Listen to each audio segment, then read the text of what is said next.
Guys guess of please Baat after long time আমি আবারও চলে আসছি অলোক স্যারের ডিডি রিয়াক্ট ইউটিউব চ্যানেলের ওনার হচ্ছে অলোক স্যার। তার ভিডিওতে আমি রিয়াকশন দিচ্ছি অ্যান্ড টাইটেল তো বুঝতেই পারছো, super excited and don't skip sir, enjoy the full video. Okay, তো চলে শুরু করি। Let's started guys and I am from Bangladesh, টেকলা from Bangladesh all the time. So original video link in description. Okay, তো let's started. DD react. Okay, इस video में बताई गई सारी जानकारी पब्लिक प्लेटफॉर्म पर उपलब्ध है। इसमें ऐसी कोई जानकारी नहीं दी गई है जिससे हमारे सुरक्षा बलों की गोपनीयता सेना का सम्मान करता है और उन्हीं जानकारियों के आधार पर काम करता है जो सार्वजनिक रूप से मौजूद है। बांग्लादेश पूरी तरह से पाकिस्तान के रास्ते पर चल पड़ा है। अच्छा, ज्यादातर बांग्लादेशी भी पाकिस्तानियों की तरह कट्टरपंथी और जाहिल हो चुके हैं। मिडिल ईस्ट से लेकर वेस्ट तक हर देश पाकिस्तानियों की हरकतों से तंग आ चुके हैं, परेशान हो चुके हैं। किसी भी देश में पाकिस्तानी लड़की छेड़ रहे हैं तो कहीं किडनैपिंग गैंग चला रहे हैं, कहीं भीख मांग रहे हैं। कई देशों से पाकिस्तानियों को लात मारकर बाहर का रास्ता दिखाया जा रहा है, पर अब बांग्लादेशियों का भी यही हाल हो रहा है। नमस्कार दोस्तों, नमस्कार डिटेक्टिव के एक और नए एपिसोड में आप सभी का स्वागत है। मैं हूं आलोक।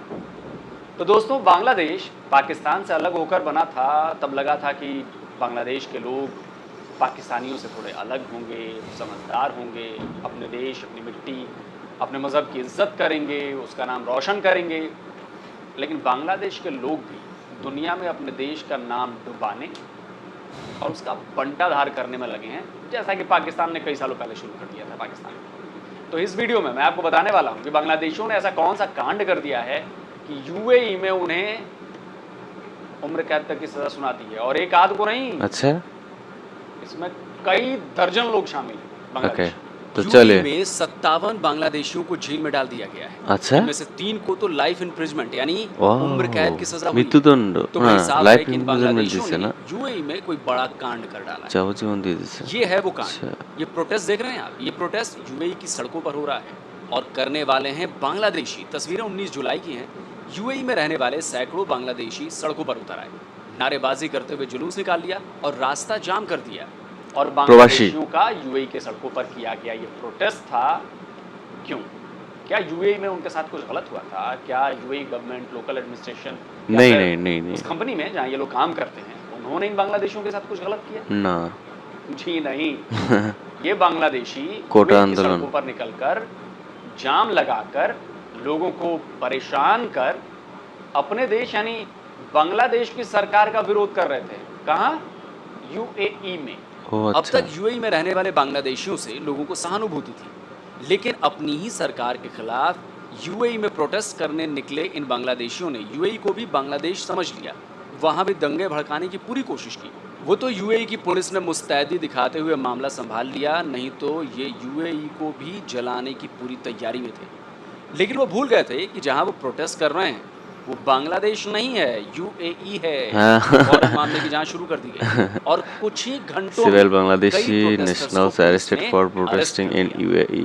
यूएई में बिना परमिशन प्रोटेस्ट करना, गवर्नमेंट के खिलाफ मार्च निकालना, सोशल अनरेस्ट फैलाना अच्छा। गंभीर अपराधों में शामिल किया जाता है।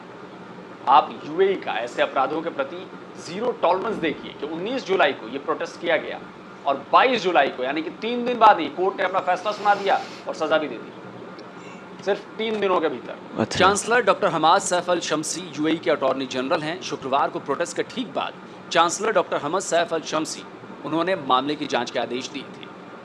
20 जुलाई को उन्होंने बांग्लादेशियों के इस प्रोटेस्ट को लेकर अपना स्टेटमेंट जारी किया। उन्होंने कहा, इन लोगों ने सार्वजनिक जगह पर जमा होकर अपने देश की सरकार के खिलाफ प्रदर्शन का अपराध किया, सार्वजनिक और निजी संपत्ति को नुकसान पहुंचाने के इरादे से ट्रैफिक रोका, अशांति पैदा की और कानूनों का उल्लंघन किया। इन लोगों ने जानबूझकर यातायात को बाधित किया, इसके साथ ही दूसरे लोगों को भी इसमें शामिल होने के लिए उकसाया और इसकी रिकॉर्डिंग कर ऑनलाइन प्लेटफॉर्म्स पर टेलीकास्ट किए। ये राज्य की सुरक्षा और सार्वजनिक व्यवस्था के खिलाफ अपराध है और यूएई के हितों को खतरे में डालता है। 30 अच्छा। इन्वेस्टिगेटर्स इस मामले की जांच कर रहे थे। Abu Dhabi federal appeal court में ये साबित हुआ कि पकड़े गए लोग गैर कानूनी प्रदर्शन में शामिल थे, तो कोर्ट ने इनके खिलाफ सजा का ऐलान कर दिया। 3 बांग्लादेशियों पर प्रोटेस्ट को ऑर्गेनाइज करने और दंगे के लिए लोगों को उकसाने का दोष साबित हुआ और कोर्ट ने उन तीनों को ताउम्र कैद की सजा सुनाई। 53 बांग्लादेशियों पर इस प्रोटेस्ट में शामिल होने और यूएई का कानून तोड़ने का दोष साबित हुआ।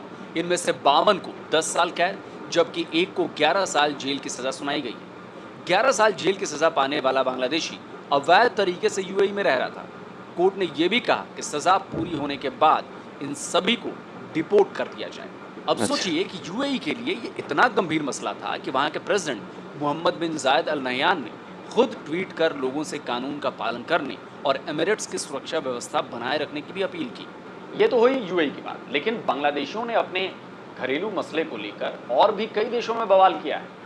ये कतर की तस्वीरें हैं। कतर में भी बांग्लादेशियों ने खूब बवाल काटा है। यहाँ भी ट्रैफिक रोक दिया गया, घंटों तक आम लोग परेशान होते रहे। इस प्रोटेस्ट मार्च में शामिल सैकड़ों बांग्लादेशियों ने खूब नारेबाजी की।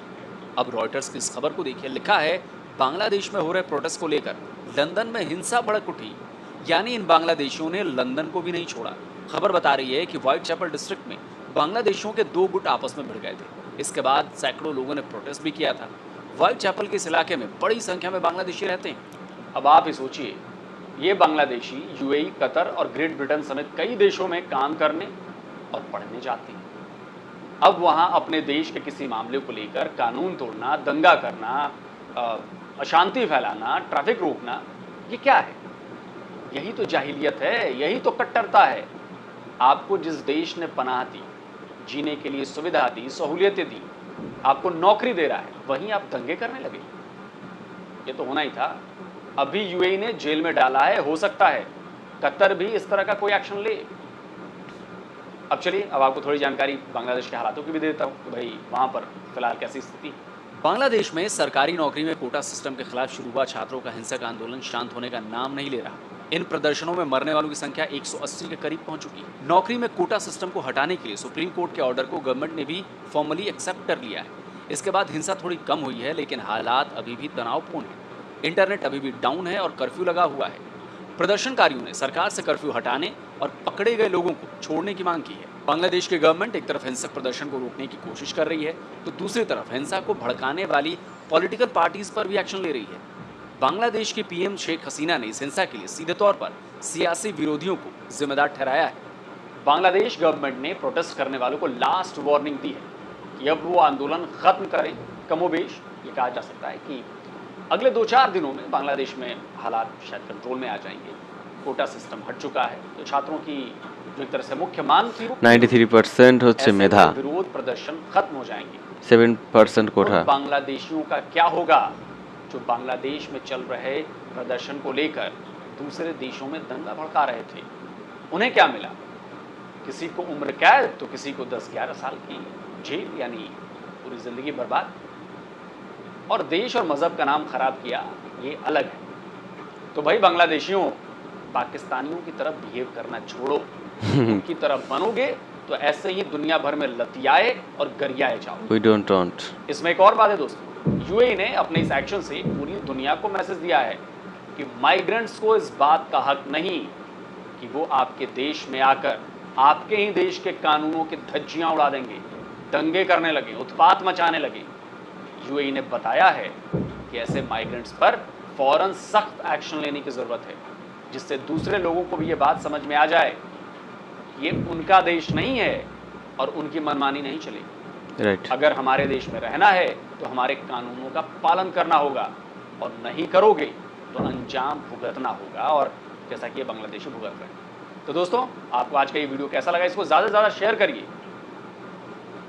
क्योंकि इसे पहुंचाना है उन बांग्लादेशियों तक। और कमेंट जरूर करिए, अपनी राय जरूर बताइए। और जिन दोस्तों शेयर करबा करो शेयर, डिटेक्टिव को सब्सक्राइब नहीं किया है तो भाई आपसे please subscribe our YouTube channel subscribe करिए प्लीज, और इस तरह की ऑथेंटिक खबरों को समझिए, जानिए और अपना ज्ञान वर्धन करिए। जल्दी मिलता हूं एक और नए वीडियो के साथ। नमस्ते। नमस्कार, जय। तो গাইস, অলোক স্যারের ভিডিও অলওয়েজ বেস্ট, খুব ভালো লাগে। তার প্রত্যেকটা কথায় অনেক যুক্তি থাকে। তো না, আমরা পাকিস্তানের মতো কেন হব? অনেক কষ্টে আমরা 1971 সালে যুদ্ধ করে আমাদের দেশ স্বাধীন করছি মুখের ভাষা বাংলার জন্য। আমরা আলাদা থাকবো, তাদের সাথে কেনই করব? কোনো কম্পেয়ার করার কিছু নাই। তারা তাদের মতো, আমরা আমাদের মতো। আমি আমার দেশকে খুব ভালোবাসি, I love my country seriously.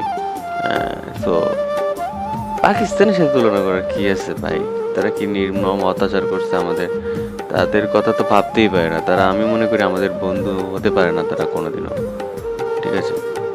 তো খুব ভালো ছিল video, and thank you for watching. And লাস্টে কে কে দেখছো অবশ্যই কমেন্ট করো, and where from please write in comment.